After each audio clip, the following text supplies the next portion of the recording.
వరెవ్వా నిజంగా KCR sir speech దుమ్ము దుమ్ము రేపిందోల్లా ఒక్కొక్క మాట ఒక్కొక్క తూటా లెక్క దూసుకుపోయింది. అది స్పీచ్ లెక్క కూడా లేదు, జనంతోని మాట్లాడినట్టే జనానికి హిమ్మత్ ఇచ్చినట్టే అనిపించింది నాకు. కాంగ్రెస్ ఘన కార్యాల మీద సారు ప్రశ్నలేసుడు, జనాలే జవాబులు ఎప్పుడు నాకు మళ్ళా పాత కేసీఆర్ సారు కనబడ్డాడు. అసలు ఏమన్నా స్పీచ్ అది? సారు మాట్లాడే ప్రతి మాటకు జనం జేజేలు కొట్టిరు, జై తెలంగాణ అనుకుంటా హిమ్మత్ ఇచ్చిరు. అగో ఇనురి మీరు కూడా. ఈ సభకు విచ్చేసిన ప్రతి ఒక్కరికి పేరు పేరున వందనం, శుభాభివందనం. మీ అందరికీ కూడా తెలంగాణ రజతోత్సవ శుభాకాంక్షలు నేను తెలియజేస్తా ఉన్నాను. 25 ఏళ్ల నాడు ఎగిరినటువంటి జెండా ఈ గులాబీ జెండా. 25 సంవత్సరాల సుదీర్ఘ చరిత్రను ఈరోజు ఈ వరంగల్ గడ్డ మీద మనం జరుపుకుంటా ఉన్నాం. రజతోత్సవ సందర్భంలో జరుపుకుంటా ఉన్నాం. మరి కాంగ్రెస్ వచ్చి ఏడాదిని అర్థమా? మరి ఏం మాయరోగం వచ్చే, ఏం బీమారు వచ్చే, ఏమేమి చెప్పిరి, ఎన్నెన్ని చెప్పిరి? మీకు కావాల్సింది ఇదే కదా, చెప్తా. ఇక ఏమేం మాటలు మాట్లాడినరు వరుస బట్టి. గోల్మాల్ దింపుట్ల కాంగ్రెస్ను మించిన వాళ్ళు లేడు, అబద్ధాలు చెప్పుట్ల కాంగ్రెస్ను మించిన వాళ్ళు లేడు. ఎన్ని చెప్పిరి? ఇక్కడ ఉన్నోళ్ళు జాలరని ఉన్న గాంధీలు లేని గాంధీలు డూప్లికేట్ గాంధీలు అంతా ఢిల్లీకి వెళ్ళి కూడా దిగిరి, చప్పట్లు కొట్టి డాన్సులు చేసిన స్టేజీల మీద. ఒకటి చెప్పిండ్రా? ఏమిత్తాడా కేసీఆర్? రైతు బంధు 10,000 ఇస్తాడు, మేము 15 ఇస్తాం చెప్పిండ్రా? చెప్పిండ్రా లేదా? చెప్పిండ్రా? 10,000కు 15,000 ఇస్తామని అన్నారా? కేసీఆర్ పెన్షన్లు 2,000 ఇస్తాడు, మేము 4,000 ఇస్తాం చెప్పిండ్రా? ఇన్ని మాటలు చెప్పి ప్రజల్ని ఏమార్చింది. ఒక ఉచిత బస్ అని పెడితే అది జుట్లు పట్టుకొని కొట్టుకుంటానికి మనకత్తాను తప్ప ఏమనికి ఉపయోగపడ్డది లేదు. ఆ మహిళలే అంటారు మాకు ఎందుక ఉచిత బస్, దరిద్రం, మాకు అవసరమే లేదు అంటాను. ఒక్క మాట చెప్తున్నా మిత్రులారా, ఇంత మోసం ఉంటుందా? ఇంత దగా ఉంటుందా? ఓట్లయితే రాని అవతల పడదామని ముచ్చట్నా? ఎంతవరకు ఇది కరెక్టు? తెలంగాణ ఎంత మంచిగా పోయేది, ఇప్పుడు బొందలు పడగొట్టినరా? ఎంత ఘోరమైనటువంటి ఫలితం మనం చూస్తున్నాం. ఇవాళ ఏం జరుగుతూ ఉంది? మళ్ళీ అన్ని మోపైనాయి. ఇక దుకాణం పెడతామన్నారు, లొల్లు పెట్టిండ్రు, బొబ్బ పెట్టిండ్రు. ఇక ఓట్లయినాక ఎత్తడు, తవ్వడు, మోయాడు. బాయి పడతాం జోరుగా చెప్తే 6 నెలల ఏమయ్యారంటే ఇక ఆయనతో రేపు అవుతుంది, ఎల్లుండి అవుతుంది, సంక్రాంతికి అవుతుంది, దీపావళికి అవుతుంది, మార్చి 31కి అవుతుంది.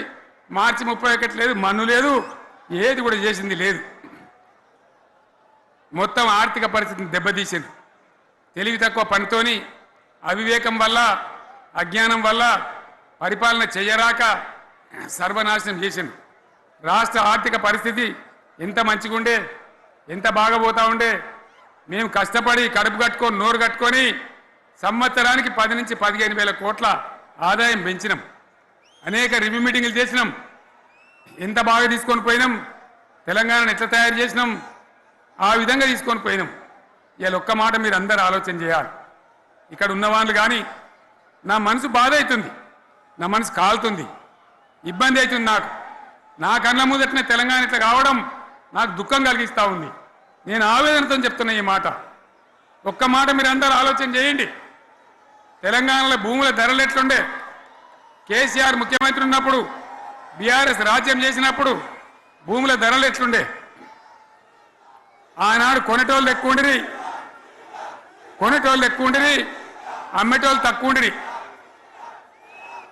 ఇవాళ ఆపదకి అమ్ముకుందామంటే భూములు కొనేటోడు ఉన్నాడా? అడుగుతున్నా భూముల ధరలు ఎక్కడికి పోయినాయి? ఎవరికన్నా 5 ఎకరాలు డాంబర్ రోడ్డు పక్కకుంటే నేను 5 కోట్ల మనిషిని, నేను కోటీశ్వరుని ధైర్యంలో రైతులు ఉండ్రి. ఇవాళ అడిగేటోడు ఉన్నాడా? ఉన్నదా? ఒక్కటే ఏడాదిలో గింత గల్లంత అవుతుందా? కేసీఆర్ పక్కకు పోగానే ఇంత ఆగమవుతుందా? ఇంకో మాట నేను అడుగుతా ఉన్నా, కరెంటును 35 ఏళ్ళు బాధపడ్డాం. నా బావి కాడ కూడా మోటార్లు కాలిని.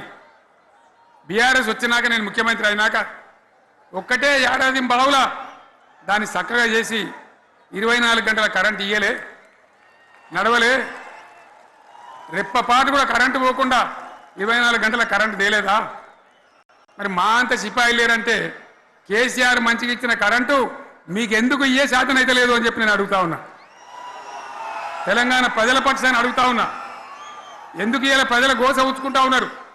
మళ్ళా మోటార్లు కాలుతున్నాయి, ట్రాన్స్ఫార్మర్లు కాలుతున్నాయి, లంచాలు పెరుగుతున్నాయి. అది శాతం అయితే లేదా? ఇవాళ కేంద్ర ప్రభుత్వం కగార్ అనే ఆపరేషన్ పేరు మీద ఛత్తీస్గఢ్లో యువకులను గిరిజనులను ఊచకోత పోతా ఉన్నారు. అది ధర్మం కాదు. వీళ్ళు ఏమవుతున్నది? నక్సలైట్లు ప్రతిపాదన పెడుతున్నారు. మేం ప్రభుత్వం దగ్గరకు వచ్చి చర్చలు చేయడానికి సిద్ధంగా ఉన్నాము అంటున్నారు.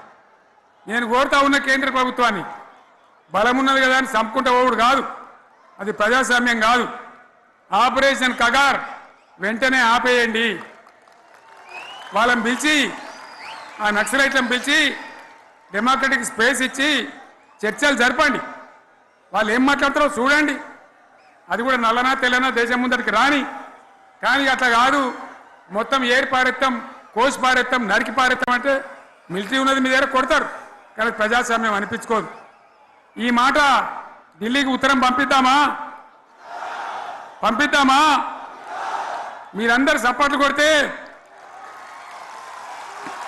తీర్మానంగా భావించి దాన్ని కేంద్రానికి పంపిద్దాం.